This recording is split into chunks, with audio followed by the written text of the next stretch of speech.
Everybody, welcome to Rev'd Up for Sunday. We are the clergy of St. Mark's Episcopal Church in New Canaan, Connecticut. I'm Peter Walsh. I'm Elizabeth Garnsey. I'm Justin Crisp. And every week, the three of us take a look at the scriptures, in particular the gospel for the coming Sunday. And the gospel for this coming Sunday, well, I was a little bit in the ugh category. You ugged me a little bit, and so we were looking to Justin. Bill Belichick said, "Do your job." Jesus says, "Do your job." Let's take a look.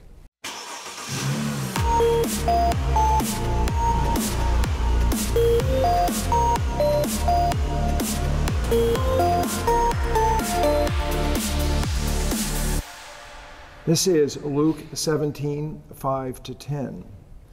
The apostles said to the Lord, "Increase our faith." The Lord replied, "If you had faith the size of a mustard seed, you could say to this mulberry tree, 'Be uprooted and planted in the sea,' and it would obey you. Who among you would say to your slave who had just come in from plowing or tending sheep in the field, 'Come here at once and take your place at the table'? Would you not rather say to him, 'Prepare supper for me, put on your apron and serve me while I eat and drink. Later, you may eat and drink'? Do you thank the slave for doing what was commanded? So you also, when you have done all that you were ordered to do, say, 'We are worthless slaves. We have done only what we ought to have done.'" Exclamation point.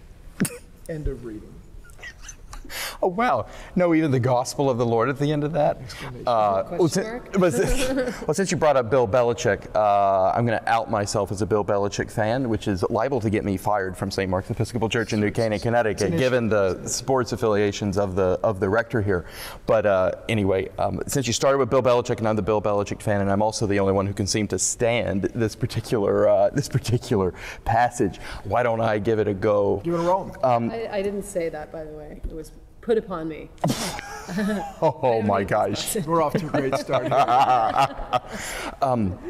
I think that this passage needs to be set in its wider context, and not just in the way that everybody on planet Earth says, "Oh, in order to understand this passage, you need to set it in its wider context." But I mean, the intervention that Jesus is making here rhetorically, I don't think is comprehensible without looking at what came just before it. So I'm going to take the liberty of just reading, because it's very, very, very short. But beginning at the top of chapter 17. So our reading began at verse 5. I'm going to read verses 1-4. That Jesus said to his disciples, "Occasions for stumbling are bound to come, but woe to anyone by whom they come." I'm just going to stop there. So occasions for stumbling, this is referring to the scandalon, right? The stumbling block of the gospel. And you can, so scandalon, the Greek word is the word from which we get our the root of our word scandal, right? So we can also, some other translations render this as occasions for offense. So anyway, you can keep that in mind. Occasions for offense, occasions for stumbling, the occasions for this scandalon to trip you up are bound to come, but woe to anyone by whom they come. It would be better for you if a millstone were hung around your neck and you were thrown into the sea than for you to cause one of these little ones to stumble. Question mark, who are the little ones? Be on your guard.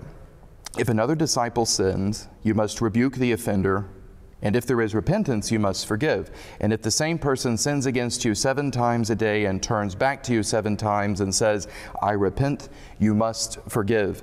And there you have that 7, 7, 7, 7, 7, right? 70 times 70 times 70 times 70. This is a biblical way of saying as many times as necessary, aka ad infinitum, like forever, right? You just have to forgive over and over and over and over and over again if this disciple repents. This is when the disciples say to Jesus, or the apostles say to Jesus, presumably the 12, the inner circle, say to Jesus, "Increase our faith." And then comes the intervention, right?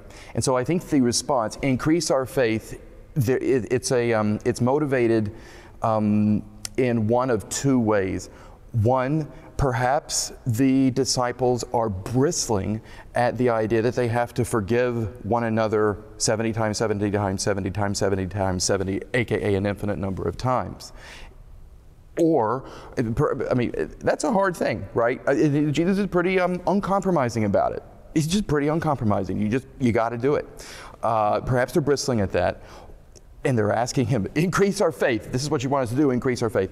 Or they're bristling, they're not bristling, or they're nervous about being a scandalon, about causing one of the little ones to stumble.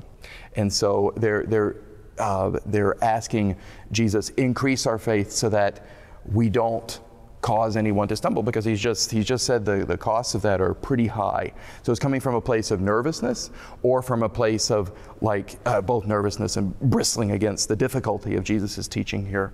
And that sets the stage, that gets us started. That's why they say increase our faith, and then Jesus says what he says. Yeah, well said. Agreed. I think the lectionary makes I do too, a actually. mistake here, and should I do put too. that first section with that and include it. It's not included in the lectionary. Right. Yeah. It's very odd. It's very odd. It is, yeah. I wonder why. Yeah, who knows? Well, I appreciate that you brought that in, because I really think it does matter in this case. Because I don't know that this second section, what Peter just read, is completely a sequitur. It's Right. probably Right. not necessarily related to the mustard seed passage.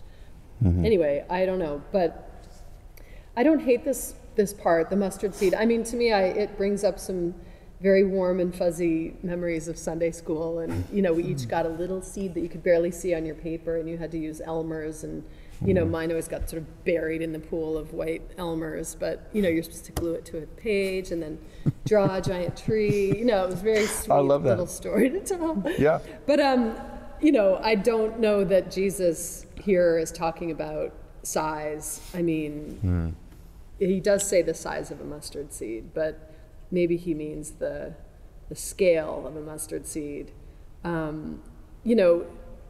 It's more the nature. I like to read it as if you had faith, the nature of a mustard seed, that can become the impossible.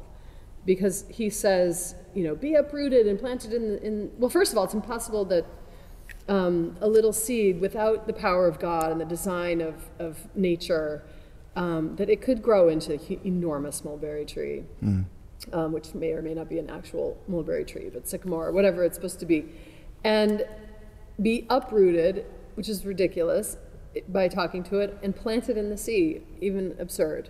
So these are just unrational things, and I think that the nature of the seed is to become this incredible tree, and God can do infinitely more than even that confounding miracle, making a seed into this beautiful, enormous tree.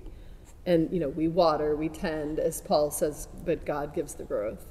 And I love the idea of the nature of the seed. So I'm bending it because I don't know if that's what it means, but it does. It's confusing to me to think that the reason I feel this way is because I have a lot of things in my life that I cannot solve, and that I am actually at wit's end. Wit's end, just in the last 24 hours. And what's the faith the size of a mustard seed for me? I have faith. Do something. I mean, fill in the blank. Do that. So I don't think it's really that. And I think that for me, the faith, the nature of the seed is to say, God can do infinitely more than I can do in this situation. And I may or may not live to see it. A tree takes a very long time to grow. And, I don't know what's going to happen down the road in life. So to me, the nature of the seed is to just be where, be.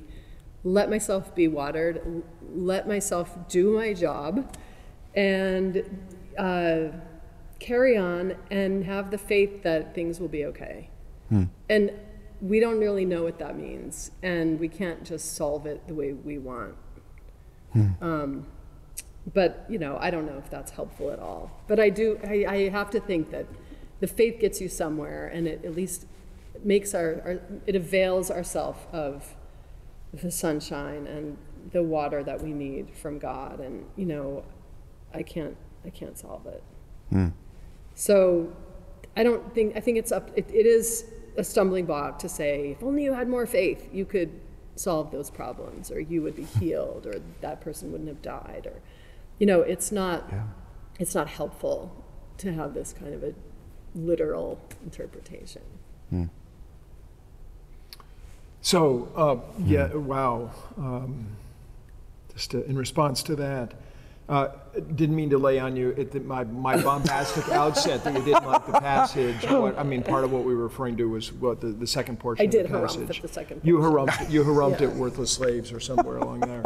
But I want to make sure I get you harumphing in the right place, not in the wrong place. Okay, so faith and mustard seed. I don't know what I was doing in CCD when I was a boy, but I don't remember any mustard seeds, and I certainly didn't draw any pictures with trees.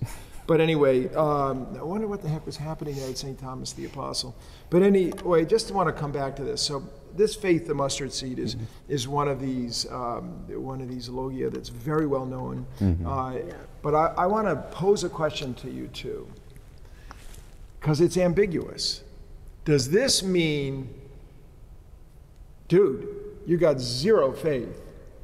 If you had a little bit of faith, you could get this mulberry tree to be uprooted. Mulberry trees have terrible root systems and planted in the ocean, which of course, as you point out, is absurd. Or in Matthew's version, you could say to this mountain, move the mountain, right? So that either means you got infinitesimal zero faith, less than a mustard seed, or it means just, hey, you've got all this faith, just use a little dinky portion of your faith, and it is efficacious beyond your knowing and beyond your belief. I think there's two possible ways to think about this. And the translation, again, where it gets stuck in from Greek to English translations about how we think about this. So that's one. Is it you have zero, you need an electron microscope to find your faith, or you just need a little bit of your faith? Right. I'll pose that before I get to the second one of my how to think about this mustard seeds. What do you think of that? I think that's really good. I think that it's the latter, not the former. I think that this is a word of consolation to the disciples. It's both a word of he's both trying to correct them, and I think he's trying to console them. And here's why. I think that Jesus is actually moving faith out of the realm of size and scale altogether. That's actually his rhetorical point. So the disciples say, increase our faith, either because they're nervous about the teaching on forgiveness, or they're nervous about being a scandal to the little ones. And then they say, increase our faith, presumably because they think they don't have enough, right? That's where they start. The disciples think they don't have enough. Jesus' response is, if you had faith the size of a mustard seed. So I don't think he's responding, dude, you got zero. If you could just squeeze a little harder and grind a little harder at your faith, you're going to get more, right? I think it's intended to be a word of consolation. But I'm really influenced here by the fact that I'm teaching this class here at St. Mark's about Karl Barth. And Barth loves this passage because Barth loves the idea of faith. And he reads this passage as saying, faith, what Jesus is basically saying is faith is not something which actually admits of scale. If you think it's a mustard seed, great. If you think it's a coconut, fine too. Faith is not actually that kind of a thing at all. Faith, for Barth in the Church Dogmatics gives this image for it. It is to awake and discover that you are in your Father's house and on your mother's lap. It's everything that we associate with that kind of feeling of being at home. It's an existential reality. It's something which encompasses your whole being. It is to live in this universe where Jesus is the fulfillment of God's promise, I am there for you, which is something that Barth says in the book that we're working through here at St. Mark's, Dogmatics and Outline, that God's promise is, I am there for you, and that Jesus is the fulfillment of this promise. And you just awake. It's to recognize, oh wow, I am already in a relationship with this Jesus. God is already here for me in Jesus, and then it is to live and to move in that relationship. So it actually has nothing to do with being convinced. Faith is not something which is like shades of being convinced, and the opposite of faith is not actually doubt. The opposite of faith is unbelief, which is something totally different. It is to deny the relationship to you of God in Christ, which actually does exist, but it's just not to recognize it, not to be awake to it, etc. So it's perfectly compatible with doubt. It's perfectly compatible with the vicissitudes of the human relationship with God. But it has a kind of all or nothing character to it. You're either awake to it and you're within this world, or you're not awake to it and you're not within this world. And I think so I have to say, I've not thought about it this way, but I'm really taken with the fact that being planted in the sea, I can't believe I've never thought of this before. But Elizabeth says all kinds of things I've never thought of before. Being planted in the sea is totally unrational, is what she said. Totally unrational. And I wonder if a non-literal reading of this passage, a spiritual reading of this passage, would say that's because this kind of faith, this existential leap into a world in which God is there for you, is unrational. It's not something you argue your way to. It's not like you, as I said in my Bart class yesterday, it's not like you read Mere Christianity by C.S. Lewis and you started out unconvinced and then by the end of it you were convinced, right? That's not it. There's no proof for the existence of God that can get you into this place. You either wake up, you're either awake to it or you're asleep to it. It has a kind of all or nothing character in that regard. And so the disciples are asking, increase our faith. And the Lord is saying, I'm already in relationship to you. I'm already there for you. This is not a rational thing. You're okay. You're okay. We're okay. I am there for you. I think it's a word of grace.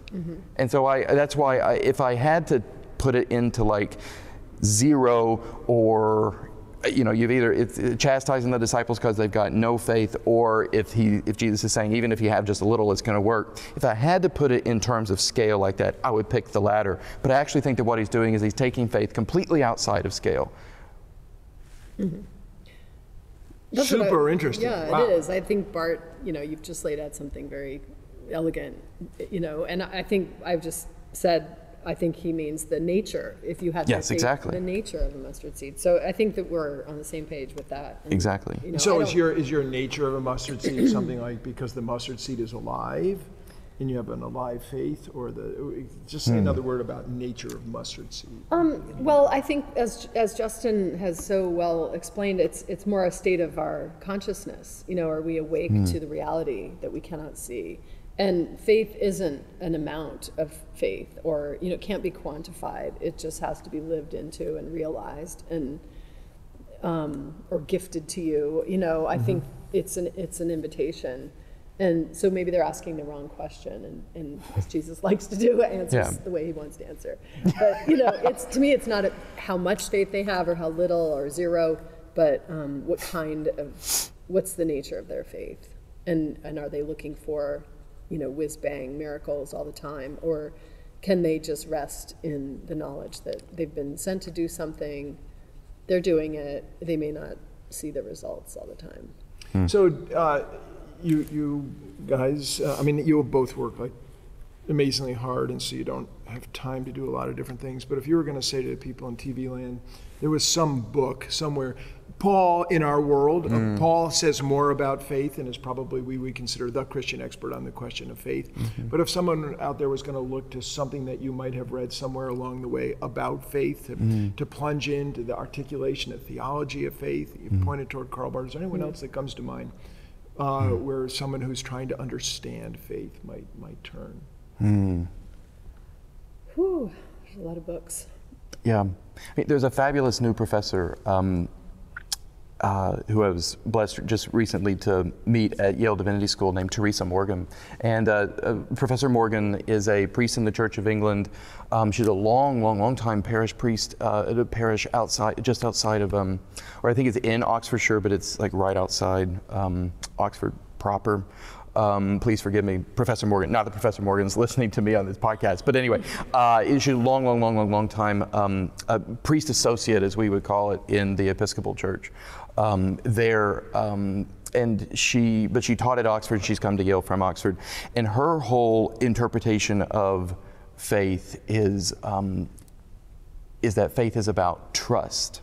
and she's writing a systematic theology of faith of sorts. And her book, Roman Faith, Christian Faith, I think is the book, would be interesting for anybody who's looking for, like, what does this word actually mean? What is the history? How is the word faith, the Greek word pistis, how is the Greek word pistis used by Roman and Greek philosophers, and then St. Paul takes it and twists it and appropriates it for Christian use, and it sets faith in that larger context. The takeaway from that is that faith is, for her, trust, which is actually what Barth says too, although she has some other disagreements with Barth downstream from the assertion that that faith is trust. But that book is rather difficult. Professor Morgan is an incredible pastor, actually, with a real passion for pastoral ministry. But that book is written for classic scholars and for theologians, many of whom are listening to this podcast. So if that's your jam, go for it.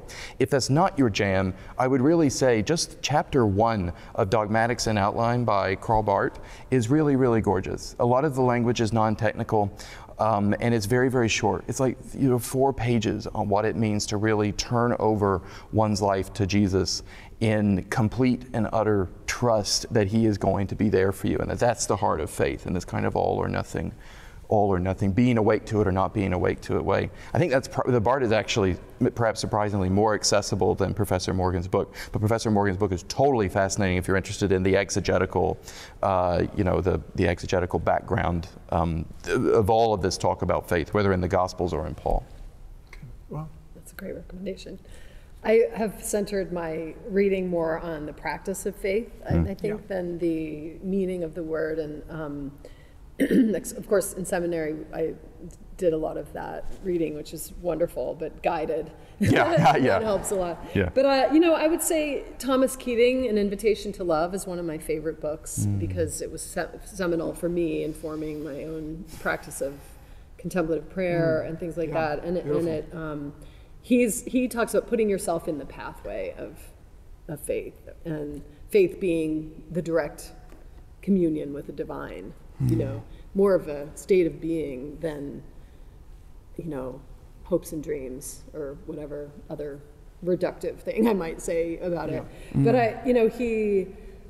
he gives the real guidance to the practice, the bedrock centering practice of silence and putting yourself in God's presence.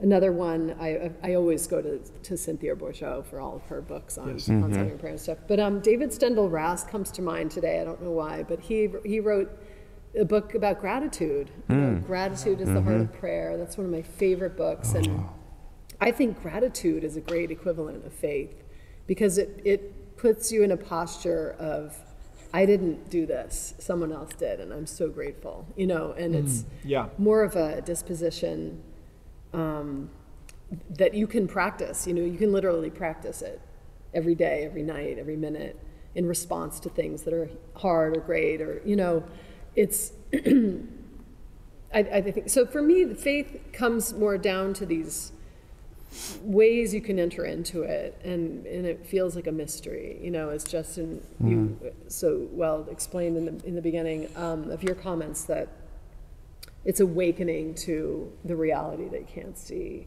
And you do have to practice that. I mean, it's not just a theory.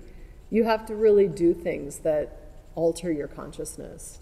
So to me, practicing silence, an intentional silence, not just being quiet, but, the intentional silence of receiving God's presence, and then responding with gratitude, at least the more you do it, the quicker you get there, but it can take a while. So those are couple of thank books you. Thank you for that. I'm reminded of my meditations this morning, which were utterly horrible and abysmal, and the days when it seems to come, and the days when it doesn't. And I'll just complete that thought. Rowan Greer, who was such a love for me as a professor, he used to, when we were talking about faith, he used to say that if you want to get it, it's like if Rowan was a single man and avoiding marriage with all the power in his life, but he used to say, if you want to get married, and this is perhaps, I've been out of seminary a long time, so this would not be the case. This was before Bumble and Tinder. He used to say, if you want to get married, you just go to the bar and you hang out there long enough and eventually you're going to meet somebody. And he said faith is the same way. If you go hang out in the milieu of it, eventually it's going to come your way, so just hang on. Yeah. So anyway, I'll just leave it at that with reference to Bumble and Tinder as a faith metaphor. Oh my gosh. Now I want to switch gears. So, I was beginning to say, we're talking about gratitude. What about the slaves here who don't get thanked? Yeah, yes. Okay, that's so good. That book that David Settle read, almost everything he wrote, incredible. But anyway, so if we move here from, in your theological world, there's a whole world that's justification by faith, and that's why we need to talk about it a little bit, even if I didn't want to talk about it. And then we get justification by works, because the next one is about works. This is the Bill Belichick, do your job. You worthless slave, this was your job to do it, now do it. If you're expecting someone to say thank you, forget about it. You just did what was the right thing to do. Okay, so Father Gratitude, take it away here and see what you have a word about that with reference to the second portion of this passage. Yeah, so I think it's genius on the part of Luke's redactor, at the very least, to put this passage right here so that it can be read in the context of these other passages. Perhaps Jesus didn't say it perhaps Jesus didn't say each of these sayings one after the other, after the other, after the other, after the other in a literal historical discourse, but the redactor of Luke is putting them here because the redactor of Luke thinks that they belong somehow to this moment, this discursive moment where Jesus is completing his journey to Jerusalem, where he's going to die, etc. We've talked about that journey to Jerusalem in the Gospel of Luke a lot. The reason why I think it's genius is for this very reason, actually. Okay, so I'll just say a couple of things. One, I think that the language here is a scandalon to us in our contemporary moment, right? Yes. It just is. It just is, right? And not a scandalon in the way that, like, if you cause scandal, it's gonna, like, millstone around your neck, God's gonna punish you, etc. I just mean that it's an impediment, it's a stumbling block, the language of slavery. I think that particularly for Americans, not solely for Americans, but particularly for Americans, given the history of race-based slavery in our country, this passage, any language of slaves and enslavement, is a massive stumbling block to understanding what Jesus is getting at, right? And to be clear, in Jesus's Greco-Roman, Hellenistic Jewish context, slavery was not race-based. Does not mean that slavery was morally good or righteous, etc., or even that I think that Jesus is endorsing slavery by using the metaphor of slavery, a metaphor that in his culture would have been common and accessible to people. I don't necessarily think he's morally, in fact, I'll just say I do not believe that he's morally endorsing slavery, even in that non-race-based context, right? But just to name, it is an impediment, and I think we have to like catapult ourselves behind the scandal which the metaphor admittedly creates in our hearts and our minds in order to try to understand what Jesus is actually getting at. And what Jesus is actually getting at here is that these are people who do their job. They're people who do their duty, and they don't expect thanks because it's their duty. And it's not just, and the difference between a slave here and the slave is not an employee, which is one of the reasons why I think Jesus uses the metaphor. There's no return for the enslaved person's labor because the person is a slave. And I think that what the reason that he uses this metaphor is again to address the original scandal, the original stumbling block over which the disciples tripped on their way to increase our faith. So they say increase our faith because the disciples are intimidated either by the demand that they not cause a little one to stumble or the demand to forgive 70 times 70 times 70 times 70 times 70, etc.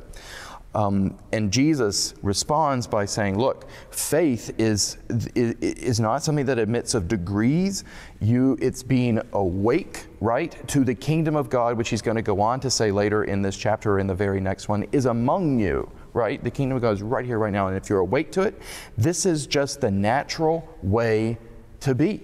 You don't and it's nothing that you actually expect to be rewarded for. It's nothing you expect to be like, it's nothing you expect to return for, because it's not a big deal. If you're living in the kingdom of God, if you're living in this world, if you've been awakened to the fact that God is there for you in me, Jesus seems to be saying, forgiveness 70 times 70 times 70 times 70 times 70 is just going to be the natural way of things for you. It's actually not going to be a very good deal. If somebody tried to thank you for doing so, if somebody said, oh my gosh, it's monumental that you did this, your response would be, oh, thank you very much, that's very kind, but actually it's no big deal.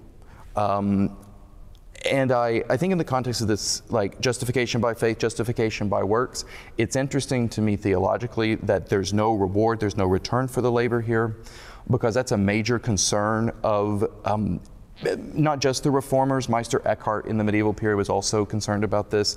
There's concern around salvation by works, justification by works, that if you perform the work in order to be saved, you're receiving a return for the work, and it's not actually purely altruistic. It's not purely other or neighbor-centered, because you're doing it in order to get something.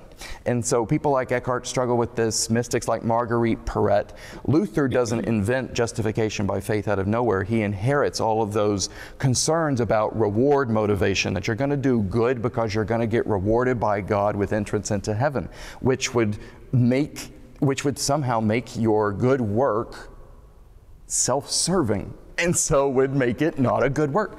And so Luther's whole point is that you're saved by faith, and then of course you naturally are transformed by that faith, and then you do good for the sake of doing good with no expectation of return, because your works are not going to be rewarded in that way. Your faith has already made you well. God is already in relationship with you. It's all done. Now you can be freed to do good just for its own sake, without any self-serving, not even the self-serving of seeking a reward. And so anyway, that's a lot of blah, blah, blah. But that's why I think this is a very, very, very interesting passage, and it's interesting that Luke puts it here. Interesting, yeah. I think that Luke here has in mind possibly his community and these apostles who are now the first generation of the early church. And they, it's a heavy burden to be in charge of something new and unknown, and maybe they're not feeling the fervor that they had when they walked around with Jesus, or maybe things are just so ho-hum so often, or a struggle, or whatever it is, I don't know. But clearly they might not see themselves as serving, but needing to be impressive leaders, And maybe, they're saying, increase our faith, or Luke has placed this conversation ahead of this passage, increase our faith, make us more powerful, or something like that. I don't know what Luke might have in mind. But in this section, maybe he's saying, don't forget that you're actually a servant. You're a servant of God. And not only that, you're this, as Pius XI or whoever said, you're the servant of the servants of God. And and we've inherited that leaders of the church are meant to be the servants of the servant of God. And I think that there is a lot in that context to read it differently.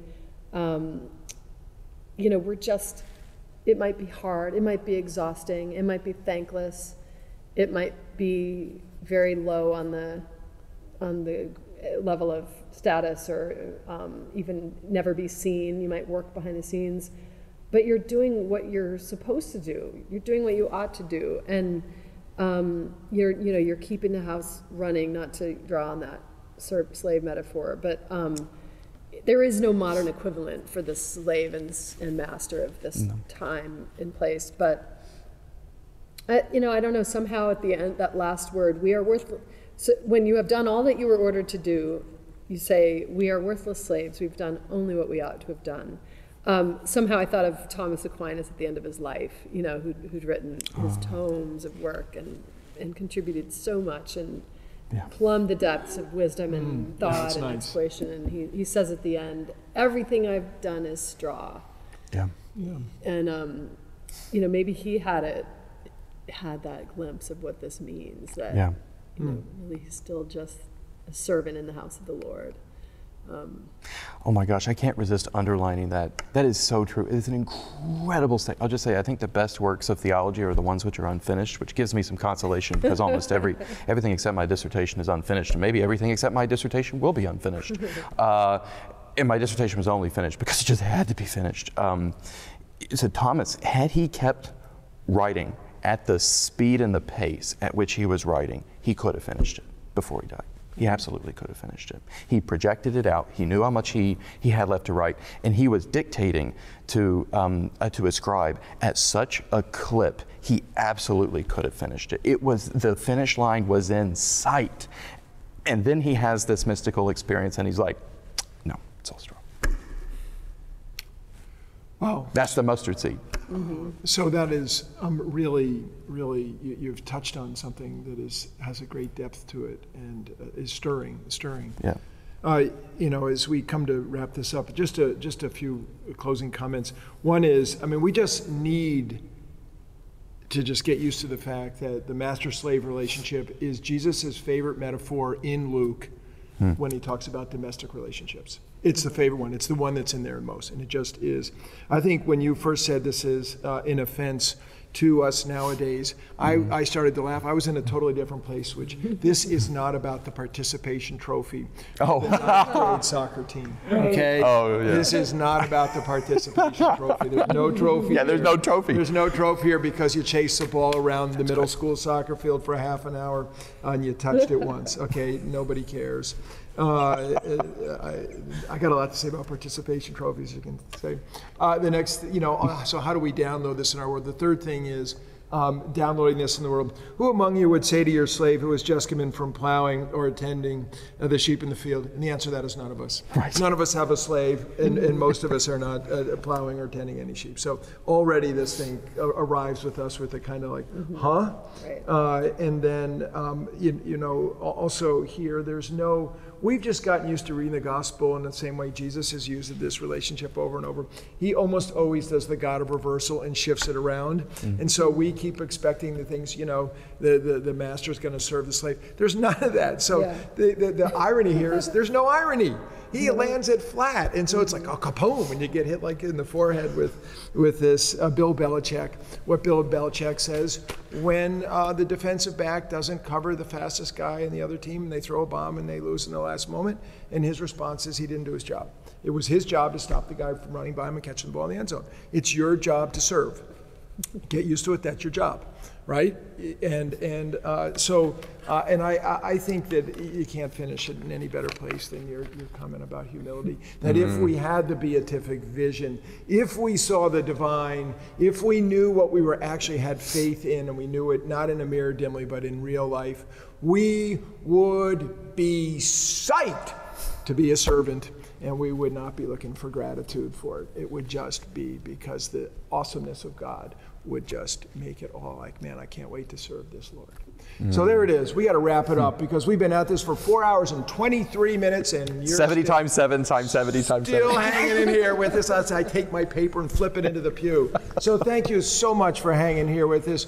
We are really touched that you stick with it. It's a sign of your own faith life that you stay with us as we try to figure our way. I'm grateful to you, Justin. I'm grateful to you, Elizabeth, and I'm grateful to all of you. We love it when you subscribe, and when you reach out and have a word with us. So peace be with you. God bless you, and see you again.